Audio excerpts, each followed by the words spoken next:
welcome to Crossfire, the show that dives into the heart of global conflicts, where nations collide, alliances shift, and lives hang in the balance. On tonight's show, we tell you about the ever-changing situation in Gaza, where a ceasefire has halted the violence for now, but a question is emerging. Will the peace last with Hamas regaining its grip?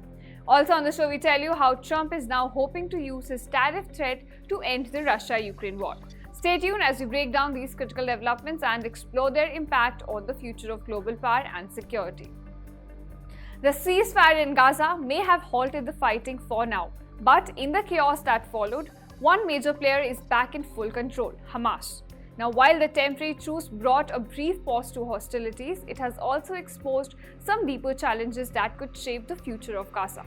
Take a look in our next report.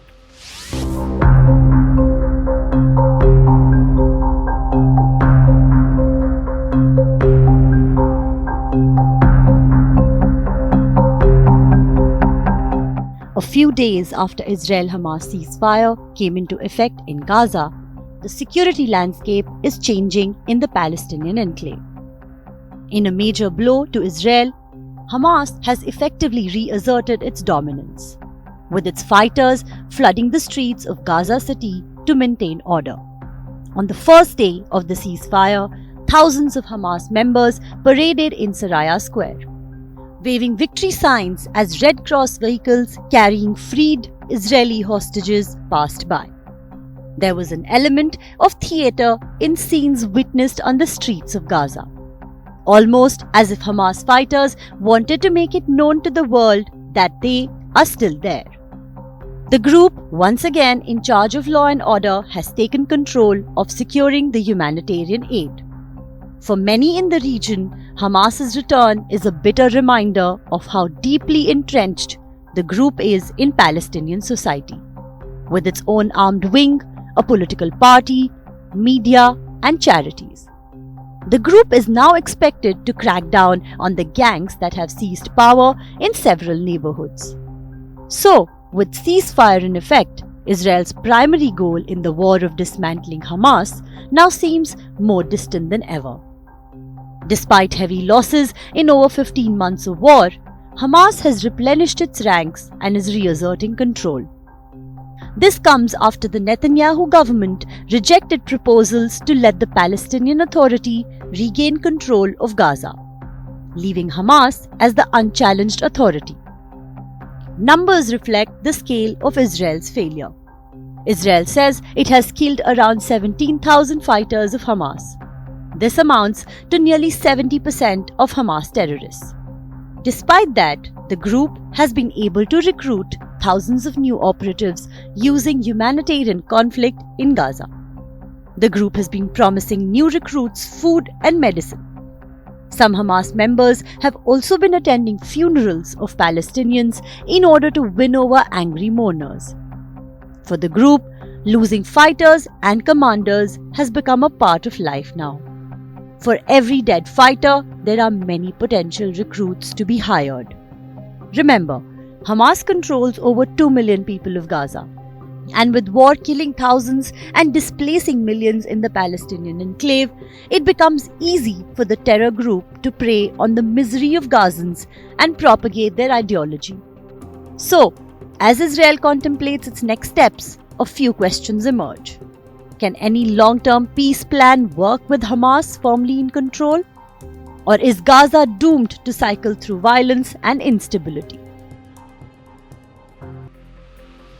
Moving now to the Russia-Ukraine war. US President Donald Trump has issued a stern warning to Russian President Vladimir Putin. Trump has emphasized that Russia must come to the negotiating table or face severe economic consequences. Now, as the war enters its third year, the question is, can these threats end the Russia-Ukraine war? Find out in our next report.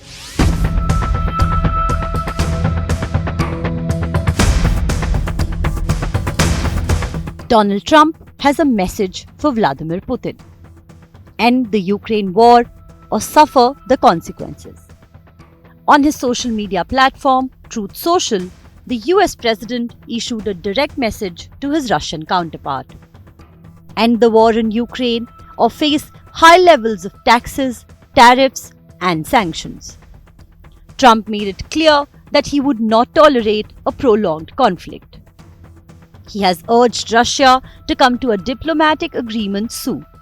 And to make that happen, he's using the threat of sanctions. Trump highlighted how the war has been a catastrophe for Russia, causing significant loss of life and economic damage. The inflation rate in Russia is near 10%, and more than 700,000 Russians have been killed or wounded. But how much impact the sanctions would create is a major question, as the president has not specified which sector the economic penalties would target or when they would take effect. Biden administration had already imposed numerous sanctions on various Russian economic sectors, including its oil and energy sector. But as of now, the US still imports significant amounts of Russian fertilizers used in agriculture and uranium for nuclear power use. Further, a few obstacles remain to bringing both the parties to the table. For Russia, Ukraine's admission into NATO is a non-starter for negotiations.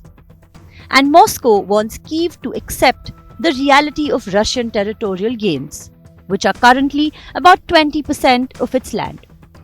While Ukraine isn't ready to make any concessions and is steadfast in its demand for NATO membership, the threat of sanctions now reflects the urgency and a shift in Trump's position. Earlier, Trump had suggested that a peaceful resolution was still possible, despite ongoing criticisms of Russia's actions. He even sympathized with the Russian president's position on Ukraine's NATO bid. His remarks had underscored the personal relationship he once had with Putin. But now, Trump seems ready to apply maximum pressure to end the conflict. Meanwhile, Putin has also shown an openness to discussions with Trump, especially concerning the war's end, but with his own conditions. So, the geopolitical stakes are high, and the question now is whether Trump's diplomatic pressure can force Putin to compromise, or if the war will continue to drag on, destabilizing the region further. Bureau Report, India Today Global. Donald Trump is no stranger to bold claims, and as we just discussed, he has promised to end the Russia-Ukraine war. Now, the idea of Trump administration brokering peace is gaining traction among some experts, and if he succeeds, they argue he could even win a Nobel Peace Prize. But how could Trump pull off such a feat that has eluded world leaders for over 2 years? Let's take a closer look at the strategy that could guide his path to peace. I know what trending is better than anybody in the world. I've been trending my whole life. From the day I was born, I've been trending. I like the good publicity and I like the bad publicity. It all plays. I went to an Ivy League school. I'm very highly educated. I know words. I have the best words. 22 days in a row or something on the cover of the tabloids. It's never been anything like that. Could Donald Trump win the Nobel Peace Prize? Sounds far-fetched. Maybe. But there's a scenario where Trump could pull off the ultimate diplomatic masterstroke, ending the brutal Russia-Ukraine war. He's claimed he could do it in just 24 hours. Experts say that's a stretch, but a Trump-led peace plan could be a real possibility. And if he succeeds, it could rewrite history and his legacy.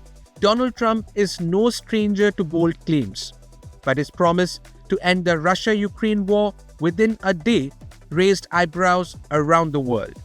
While the timeline may be unrealistic, the idea of a Trump administration brokering peace is gaining traction among some experts. And if he succeeds, they argue, he deserves a Nobel Peace Prize.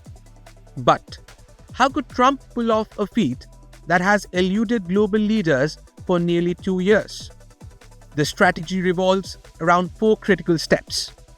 A ceasefire, getting both Ukraine and Russia to agree to an immediate halt to fighting, easing sanctions, lifting some or even all of the economic restrictions on Russia to incentivize peace. A powerful threat. Trump would need to convince Russia that rejecting peace would lead to increased US military support for Ukraine, potentially tipping the scales in Kyiv's favor. Security guarantees for Ukraine. A promise of long-term Western support to deter future Russian aggression, even if full NATO membership isn't on the table. Trump's unpredictable style could actually work in his favor here. He's positioned as someone who could broker a deal because he's not tied to traditional diplomatic norms. And he's made it clear he dislikes prolonged wars. But peace wouldn't come without sacrifices. For Ukraine, a deal might mean giving up territory that Russia seized in its invasion, an incredibly bitter concession for a nation fighting for its sovereignty.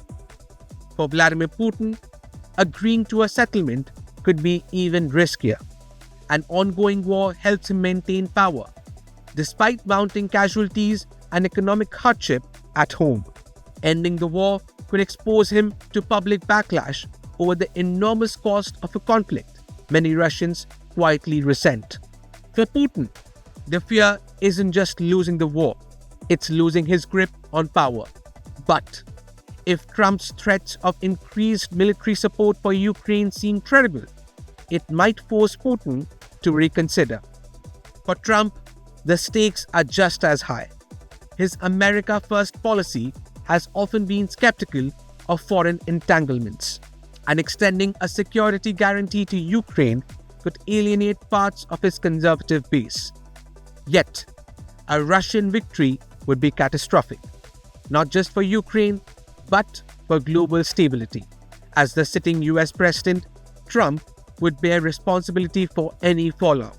A decisive Russian win could weaken America's global standing and devastate Trump's presidency, much like the fall of Afghanistan marred his predecessor's legacy. To avoid such a scenario, Trump might find himself compelled to take bold, unconventional steps towards peace. Trump has always been focused on his legacy. If he could end the war and bring peace, the Nobel Peace Prize wouldn't just be possible, it could be well-deserved.